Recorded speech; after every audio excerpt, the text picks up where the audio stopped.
سورۃ الانعام کی آیت نمبر 92۔ الحمدللہ وکفا وسلام علی عبادہ الذین اصطفی، خصوصا علی سید الرسل وخاتم الانبیاء وعلى آلہ واصحابہ الاتقیاء، اما بعد فاعوذ باللہ من الشیطان الرجیم، بسم اللہ الرحمن الرحیم۔ وَهَذَا كِتَابٌ أَنزَلْنَاهُ مُبَارَكٌ مُصَدِّقُ الَّذِي بَيْنَ يَدَيْهِ وَلِتُنذِرَ أُمَّ الْقُرَىٰ وَمَنْ حَوْلَهَا وَالَّذِينَ يُؤْمِنُونَ بِالْآخِرَةِ يُؤْمِنُونَ بِهِ وَهُمْ عَلَىٰ صَلَاتِهِمْ يُحَافِظُونَ۔ وَهَذَا کتاب، اور یہ عظیم الشان کتاب، انزلناہ، اس کو بھی ہم نے ہی اتارا ہے، مبارکن، بڑی برکتوں والی ہے، مصدق الذی بین یدی، تصدیق کرنے والی ہے ان تمام کتابوں کی جو اس سے پہلے گزری، وَلِتُنذِرَ أُمَّ الْقُرَىٰ وَمَنْ حَوْلَهَا، اور تاکہ آپ خبردار کریں ام القریٰ والوں کو اور اس کے ارد گرد والوں کو، والذین یؤمنون بالآخرہ، اور وہ لوگ جو آخرت پہ یقین رکھتے ہیں، یؤمنون بہ، وہ اس کتاب پر بھی یقین رکھتے ہیں، وہم علی صلاتہم یحافظون، اور وہی لوگ اپنی نمازوں کی بھی حفاظت کرتے ہیں۔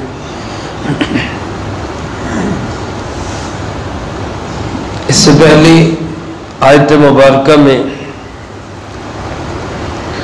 اللہ رب العالمین نے ان لوگوں کو جواب دیا جنہوں نے قرآن کریم کے متعلق یہ کہا کہ اللہ نے کوئی چیز نازل نہیں کی، حتیٰ کہ وہ بعض یہودی تھے تو انہوں نے قرآن کے تعصب میں جناب محمد کریم صلی اللہ علیہ وآلہ وسلم کی ضد میں اپنی کتاب تورات کا بھی انکار کر دیا۔ تو اللہ پاک نے اس کے جواب دیتے ہوئے فرمایا کہ تورات کو تم اللہ کی کتاب تسلیم کر رہے ہو، مانتے ہو کہ اللہ نے قرآن کریم سے پہلے تورات کو نازل کیا اور موسیٰ علیہ السلام پہ وہ کتاب اتری، اور حقیقت میں وہ ماننے کے لائق بھی تھی، وہ نور تھی، وہ ہدایت تھی، تو وہ تورات کس نے نازل کی تھی؟ تو یقیناً اس کا جواب یہی تھا کہ تورات کو نازل کرنے والا کون ہے؟ اللہ ہی ہے۔ تو اسی بات کو آگے بڑھاتے ہوئے فرمایا کہ جس اللہ نے تورات اتاری حضرت سیدنا موسیٰ علیہ السلام پر، اسی اللہ نے یہ کتاب، یہ قرآن کریم جناب محمد کریم صلی اللہ علیہ وآلہ وسلم کے قلب مبارک پہ نازل کیا، تو پھر اس میں اعتراض کی کیا بات ہے؟ اللہ رب العالمین ہی ہے جس نے آدم علیہ السلام سے عیسیٰ علیہ السلام تک کم و بیش 1.25 لاکھ انبیاء علیہ السلام کو بھیجا، اور اللہ ہی ہے جس نے ان انبیاء علیہ السلام کو آسمانی کتابیں بھی دی، صحیفے بھی دیے۔ تو جب اللہ پاک نے آخری پیغام، آخری نبی جناب محمد کریم صلی اللہ علیہ وسلم پہ نازل کیا، اس کی مخالفت کی کیا وجہ ہے؟ صرف اس لیے کہ پہلی کتابیں بنی اسرائیل میں آئی ہیں، آخری کتاب بنی اسماعیل میں آ گئی، صرف اس لیے کہ پہلے سارے انبیاء علیہ السلام وہ حضرت اسحاق علیہ السلام کی لڑی میں بنی اسرائیل میں آئے ہیں، اور آخری نبی امام الانبیاء سید الانبیاء خاتم الانبیاء جناب محمد مصطفیٰ صلی اللہ علیہ وآلہ وسلم وہ بنی اسماعیل میں آ گئے۔ پہلی کتابیں پہلے نبی علیہ السلام سب بنی اسرائیل میں آئے، مکہ والوں کے پاس، بنی اسماعیل کے پاس حضرت اسماعیل علیہ السلام کے بعد کوئی نبی نہیں آئے۔ تو اگر اللہ پاک نے آخری نبی امامت کے لیے اور ختم نبوت کے لیے انتخاب کر لیا جناب نبی پاک صلی اللہ علیہ وسلم کا، تو اس میں ضد کی کیا بات ہے؟ پہلا انتخاب بھی اللہ کا تھا، اب بھی انتخاب کس کا ہے؟ اللہ ہی کا۔ وَهَذَا کتاب، اور فرمائے یہ عظیم الشان کتاب، یہ قرآن کریم، یہ کتاب بھی انزلناہ، کس نے اتاری ہے؟ اللہ فرماتے ہم ہی نے اتاری ہے۔ ہمارے نبی حضرت محمد صلی اللہ علیہ وسلم سچے نبی ہیں جو یہ فرما رہے ہیں کہ یہ کتاب کس کی کتاب ہے؟ اللہ کی کتاب، اور یہ کتاب بڑی برکتوں والی ہے، مبارکن۔ میرے محترم دوستو، اس کتاب کا دیکھنا بھی برکت والا، اس کا چھونا بھی برکت والا، اس کا پڑھنا بھی برکت والا، اس کا سیکھنا بھی برکت والا، اور اس پہ عمل کرنا یہ بھی بڑی برکتوں والا۔ آج ہم سے غلطی یہ ہو گئی کہ ہم نے الفاظ قرآن کی برکت کو تو سمجھا اور مانا، اس کے نظام کی برکت کو نہیں سمجھا کہ اس کے نظام کی کیا برکات ہے۔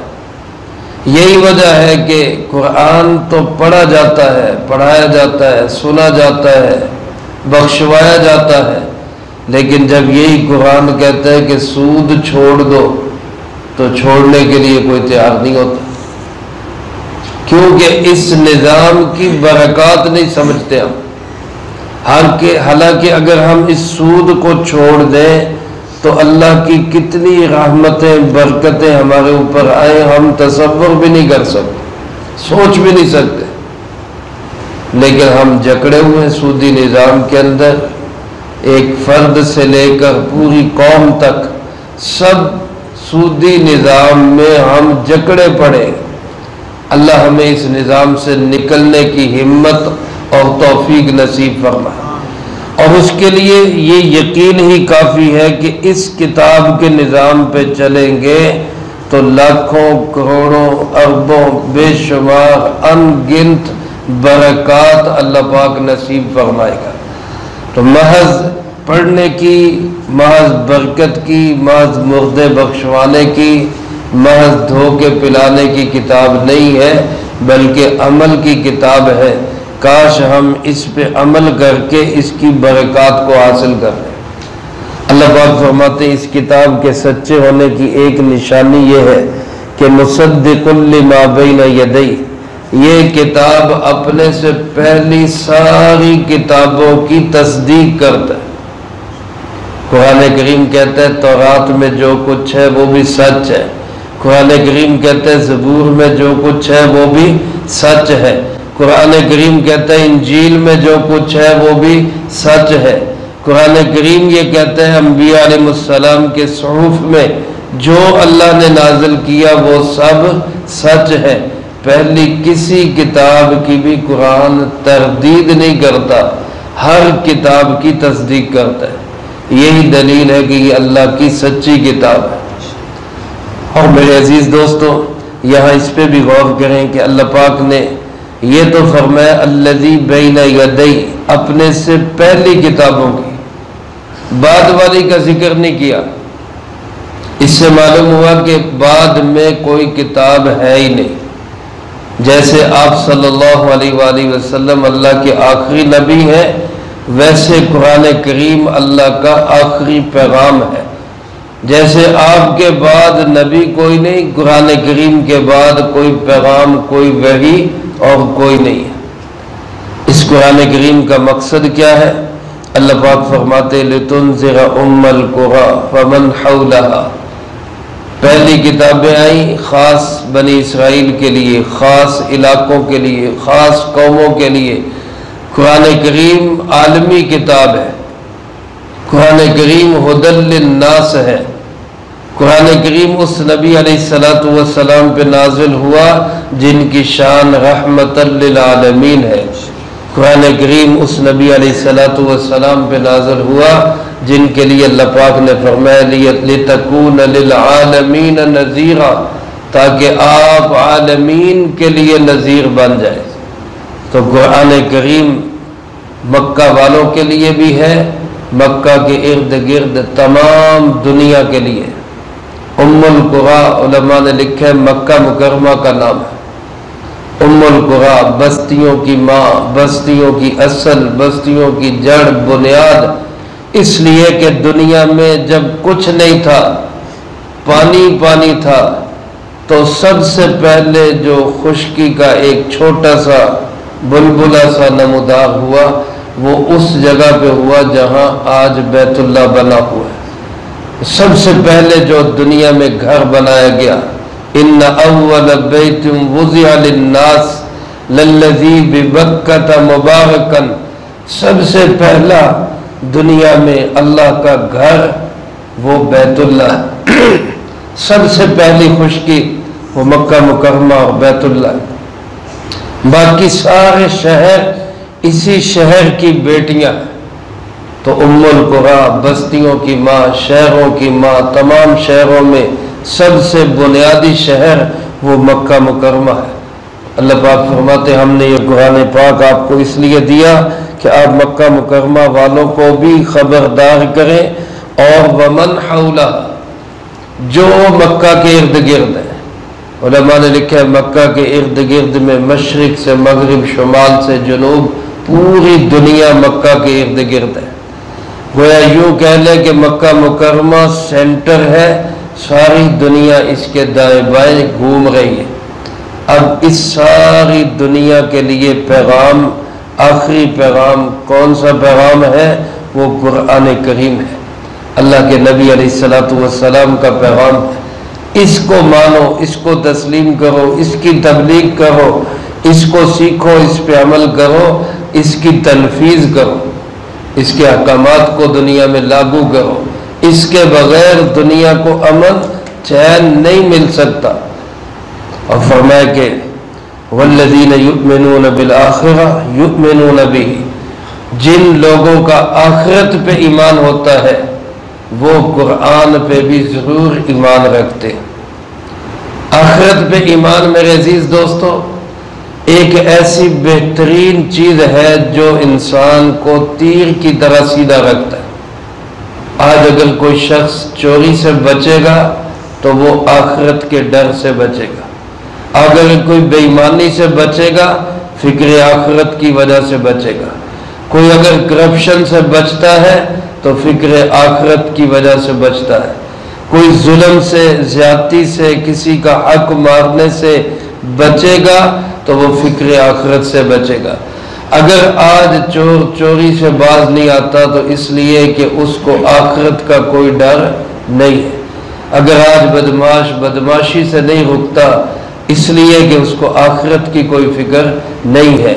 اگر آج کرپشن کا بازار گرم ہے تو اس لیے کہ کرپشن کرنے والا سمجھتا ہے مجھے کون پوچھنے والا ہے۔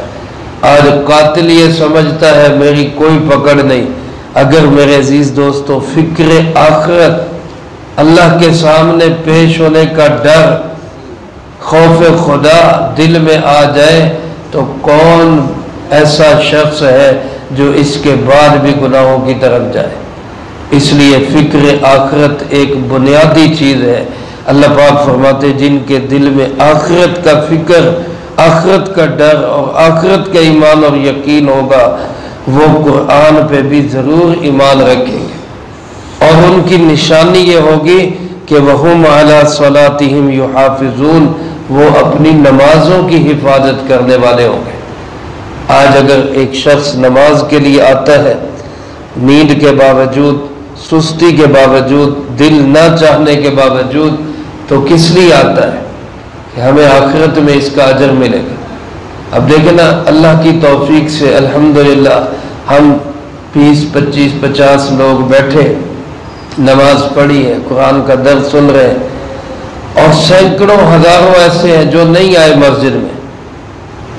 تو بظاہر تو کوئی فرق نہیں، نہ ہمیں کوئی چیز ملی ہے نہ ان کی کوئی چیز چھینی ہے، بظاہر تو کچھ بھی نہیں ہوا، لیکن حقیقت میں یقینی بات ہے جو نماز کے لیے آ گئے، اللہ کی توفیق سے آ گئے، بہت بڑی کامیابی پا گئے، بہت بڑی۔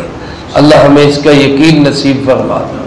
اور جو نہیں آ سکے وہ بڑے محروم رہ گئے، اب ان کی فکر بھی ہم نے کرنی ہے کہ ان کی یہ محرومی بھی ختم ہو جائے اور وہ بھی صبح اٹھ کے سب سے پہلے اللہ کے گھر میں حاضری دینے والے بن جائیں۔ اس کے لیے کس چیز سے ہم تبلیغ کریں؟ قرآن کے ذریعے فکر آخرت پیدا کریں۔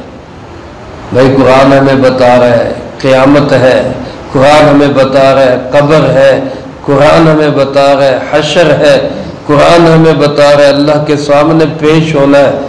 اس پیشی کی تیاری کرو۔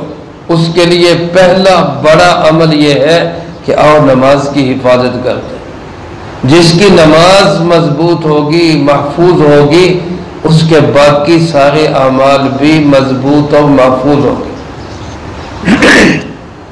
حضرت سیدنا عمر فاروق رضی اللہ تعالیٰ عنہ جب خلیفہ بنے، امیر المومنین بنے، تو جب بھی کوئی نیا حاکم آتا ہے تو وہ اپنے نیچے اور ماتحت لوگوں کو ایک نیا آرڈر جاری کرتا ہے کہ کس کام کو زیادہ توجہ دینی ہے، کس کام کو زیادہ توجہ دینی ہے۔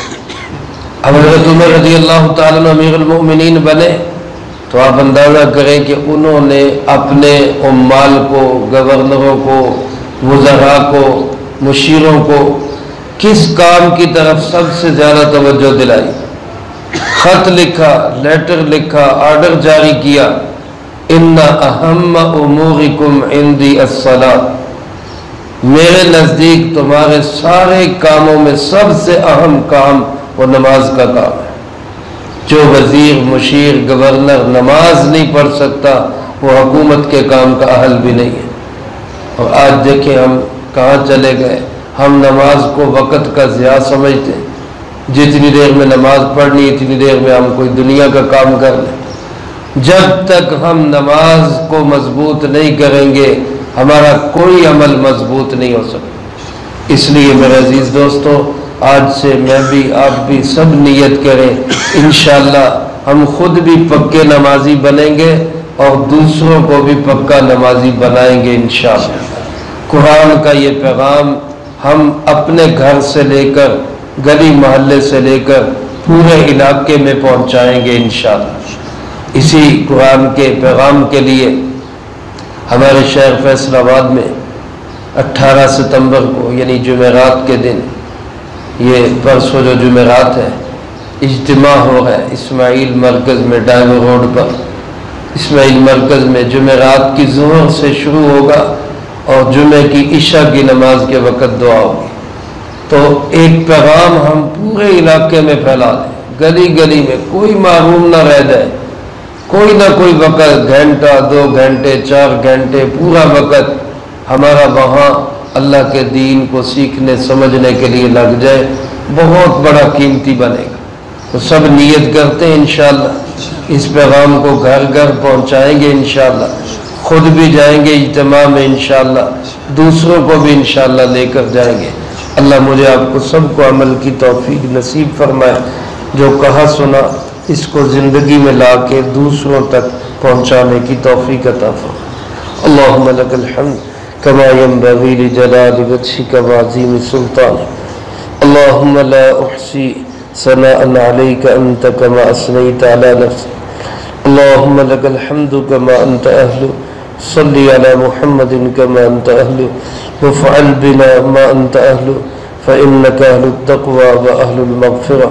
اللهم وفقنا لما تحب وترضى من القول والعمل والفعل والهدي والنية إنك على كل شيء